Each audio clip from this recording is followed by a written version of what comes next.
On a loch in the Outer Hebrides, off the northwest coast of Scotland, there is a small island. It is the kind of thing you would not look at twice. A low mound of stone rising a little way out of dark water, some heather and scrubby growth on top, gulls sitting on it. It looks exactly like what a small island in a Scottish loch is supposed to look like. Weather-beaten, ordinary, natural. It is not natural, not one part of it.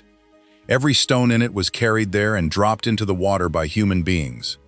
Hundreds of tons of rock, hauled to the edge of a loch and piled up in the shallows until an island appeared where there had never been one. No wheels, no metal tools, no draft animals doing the heavy work, just people, moving a hillside into a lake, stone by stone. And for a very long time, nobody knew how old that island was, because everybody thought they already did. Then a diver went down and started finding pots on the bottom. The man who found them was not an archaeologist. He was a former Royal Navy diver living on the Isle of Lewis, and he was diving the local lochs in his spare time, which is a genuinely unpleasant hobby. Scottish loch water is cold, dark, and peat-stained. Visibility can be close to nothing. You go down a couple of meters and the light disappears, and you are feeling your way across a soft silt bottom in the gloom, with a torch that shows you a small brown circle of nothing. What he found, lying on that bottom around the base of one of these little islands, were pots. Not fragments ground into the silt, whole vessels, and large pieces of vessels, sitting on the loch bed, in a state of preservation that had no business existing. Decorated, intact enough to pick up, lying there in the dark as though somebody had set them down and walked away. He did the right thing, which is worth saying because plenty of people would not have. He did not fill a bag and take them home. He contacted people who could identify what he was looking at, and he kept careful note of where the material was lying. And when specialists looked at the pottery, the dates did not work. To understand why that mattered, you have to know what these islands were assumed to be. Scotland and Ireland are dotted with them. They are called crannogs, and there are hundreds of them. Well over 500 recorded in Scotland alone. They sit in lochs, usually in shallow water not far from shore, often with a stone causeway running out to them that is now submerged. Some are stone. Some were timber platforms built on piles driven into the loch bed. Many were built up over long periods, repaired, added to, rebuilt. They were a known category. Archaeologists had excavated them, dated them, written about them, and the established picture was that crannogs were an Iron Age phenomenon. That is, they started being built somewhere around 800 BC and continued in use, on and off, right through into the medieval period. There are crannogs that were occupied in the 1600s. They were understood as a long-lived tradition, but a tradition with a beginning, and that beginning was the Iron Age. The pottery coming off the loch bed was not Iron Age. It was Neolithic, Stone Age. Thousands of years older than the crannogs were supposed to be. That is the kind of result that gets treated with immediate suspicion, and rightly so. The obvious explanation is contamination. Material moves.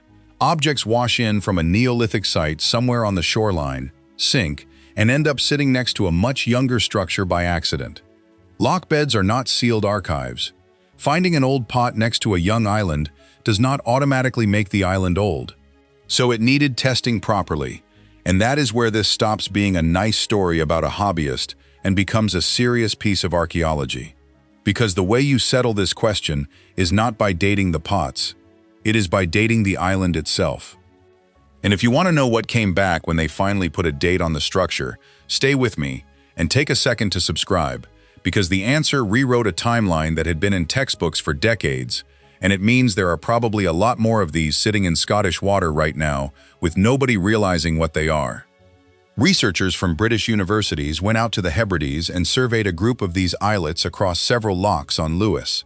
They mapped them underwater. They recorded the pottery in place, and critically, they recovered structural timber from the islets themselves, the actual wood used in building them, and put it through radiocarbon dating. The dates came back in the region of 3,600 to 3,300 BC, which is not Iron Age. It is not close to Iron Age. It is roughly 5,000 years ago, in the middle of the Neolithic, around 3,000 years earlier than the tradition was supposed to have started. These little unremarkable islands, sitting in lochs that people row past without a second glance, were built by Stone Age farmers. Some of them are older than the Great Pyramid at Giza. They are contemporary with the great Neolithic monuments of Orkney, and older than the stone circle most people picture when they think of prehistoric Britain. And once you accept the date, the practical question becomes almost absurd. How do you build an island in the Neolithic? Think about the actual job. You are standing at the edge of a cold loch. You want a platform of dry stone rising out of water that is a couple of meters deep. There is no wheel in use here for this kind of work. There is no metal. There are no cranes, no barges as we would understand them, no draft horses. So the stone has to be gathered from the shore or from further inland and moved to the water. Then it has to be got out to the right spot, which means either dropping it from a small boat or hide-covered craft, or hauling it out along a causeway you are building as you go, or working in the water itself in a Scottish loch. Then you have to do that again and again for hundreds of tons. This is not a shelter someone threw together.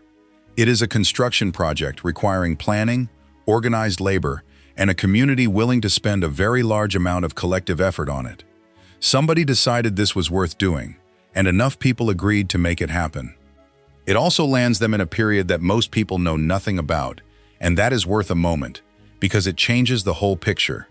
Neolithic Scotland was not a remote backwater on the edge of Europe waiting for civilization to reach it. It was one of the most active centers of monumental building anywhere in northern Europe at the time. Up in Orkney, the same broad period produced an extraordinary concentration of stone architecture. Villages of well-built stone houses with fitted furniture. Enormous chambered tombs, constructed with a precision that still impresses engineers. Great stone circles, some of which are older than the famous Sarsen Circle at Stonehenge. There was a huge complex of ceremonial buildings in use over centuries, on a scale nobody expected until it was excavated. Whatever was happening in northern Scotland 5,000 years ago, it involved communities capable of organizing serious labor, sustaining it for generations, and building things that were meant to last and to be seen. So the crannogs stop looking like an oddity. They start looking like one more expression of the same impulse, in a different medium. If you can raise a stone circle on land and build a tomb that holds up for 5,000 years, then dropping a hillside into a loch to make an island is not out of character. It is the same society doing the same kind of thing in water, which raises the question that nobody has properly answered. Why? There are theories, and they are all reasonable, and none of them is proven. Defense is the obvious one. An island is difficult to attack. Put water around your home, and anyone coming at you has to cross it in the open, slowly, in full view. For later crannogs, in periods with plenty of raiding, that argument is strong. Status is another. Building an island is expensive in labor, and expensive things advertise the people who can afford them. A family or a group that can command that much work is demonstrating something to everyone who can see the loch. Storage and safety of goods and animals is a practical possibility, keeping valuable things where they cannot easily be taken. And then there is the explanation that the pottery pushes you toward, which is the strangest and, in some ways, the most interesting. Because of where the pots were, they were not inside the structures, sitting in a collapsed house where you would expect domestic rubbish to fall. They were on the loch bed around the islets, and in a pattern and condition suggesting that at least some of them went into the water intentionally. Vessels put into the loch rather than dropped by accident or washed in over time. Some of them appear to have gone in whole. Deliberately placing objects into water is one of the most persistent behaviors in European prehistory. Across thousands of years and enormous distances, people put things into rivers, lakes, and bogs on purpose. Pottery, tools, weapons, ornaments, food. Objects that were valuable, given up permanently by putting them somewhere they could not be retrieved. The consistent interpretation is that water was treated as a boundary, a place where you could hand something over to whatever was understood to be on the other side. If that is what is happening around these islets, then the crannog is not simply a house in a lake. It is a constructed place at the edge of the water, and things were being given to the water from it. a built platform, standing in a loch, where people came and put objects into the dark. Nobody can say that with certainty from the evidence available, and researchers have been careful about it. But it is the reading that fits the deposits, and it turns an unremarkable pile of stones into something much stranger. There is also a reason all of this survived to be found at all, and it is why underwater archaeology keeps producing results that dry land cannot. A pot lying in a Scottish field for 5,000 years is destroyed. It is plowed, frozen, thawed, cracked by roots, exposed, walked on, and broken down into fragments. Organic material rots away entirely. The bottom of a loch is a completely different environment. It is cold and stays cold. It is dark. The water is often low in oxygen, and the fine silt settles over objects and seals them. Bacteria that break things down need oxygen and warmth, and they get very little of either. So wood survives, pottery survives, with surfaces and decorations still readable. Objects sit undisturbed because nothing is farming them, building on them, or walking over them. Loch beds have been preserving Neolithic material in near darkness for 5 millennia, while everything equivalent on land was being ground to nothing. And this feeds directly into the biggest implication, which is a numbers problem. Only a small number of Scottish crannogs have ever been properly dated. There are well over 500 known sites, and most have never been excavated or radiocarbon dated at all. The assumption for decades was that they were Iron Age or later, so nobody was going out looking for Stone Age ones, because Stone Age ones were not supposed to exist. Now that a cluster of Neolithic crannogs has been confirmed on one island, the honest position is that nobody knows how many others are out there. It could be a small local tradition confined to the Hebrides. It could be that Neolithic crannogs are scattered across Scotland, sitting in lochs, misidentified or simply never examined, because everybody already knew what they were. The only way to find out is to go and date them, one by one, which is slow, expensive, and cold. Now, the honest limits, because this is a genuinely important discovery, and it is often stretched further than the evidence goes. Confirming that several crannogs are Neolithic does not make all crannogs Neolithic. The Iron Age and medieval crannogs are still Iron Age and medieval, and the tradition genuinely does run across thousands of years. What changed is the starting date, and the fact that the story begins far earlier than anyone realized, in at least some places. Radiocarbon dating a timber tells you when that tree stopped growing. It is very good evidence for when construction happened, but crannogs were repaired and rebuilt repeatedly, sometimes across enormous spans of time, and untangling the phases of a site that has been added to for millennia is difficult work. The ritual interpretation of the pottery is an interpretation. It is well argued and it fits a very widespread prehistoric pattern, but it is not the same as proof. We can say with confidence that Neolithic pottery is lying on the loch bed around Neolithic islets. What was in the minds of the people who put it there is beyond the reach of the evidence. And we still do not know what these places were for in any full sense. Whether people lived on them permanently, seasonally, or not at all. Whether they were homes, gathering places, ceremonial platforms, or all of those things at different times. There is also a real and immediate problem, which is that these sites are being damaged now. Underwater deposits that survived 5,000 years of everything else are vulnerable to erosion, to changing water levels, to wash from boat traffic, and to being disturbed by people who find something interesting and pick it up. Once an object is lifted off the loch bed without being recorded, most of the information it carried is gone permanently.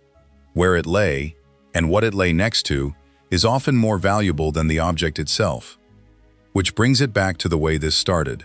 The entire reappraisal began because one person diving in his own time found something, recognized that it might matter, and did not keep it. That is not a small thing. A large proportion of what is known about the past comes from amateurs who noticed something and told the right people. So the picture now looks like this. 5,000 years ago, in the Hebrides, communities of Stone Age farmers decided to build islands. They moved staggering quantities of stone into cold water without metal, wheels, or machinery, and they made new ground where there had been none. They went out to those places, and at least some of the time they put pots into the water around them, whole and unbroken, and left them there. Then the loch closed over it and kept it, in the cold and the dark, for 5,000 years, while the world above changed beyond recognition. The islands are still there. You can see them from the shore. They look like nothing at all, low mounds of rock in dark water with a few birds on them, and there are hundreds of them scattered across the country, and a good number of them have never been looked at properly. Some of the oldest architecture in Britain is sitting in plain sight in Scottish lochs, and it took a man with a torch, in water he could barely see through, to start proving it. If you enjoy true stories about the things hidden in plain sight, stories most people never hear, then like this video and subscribe. In the next one, we will follow another place the world had already given up on. Take care of yourself and stay curious.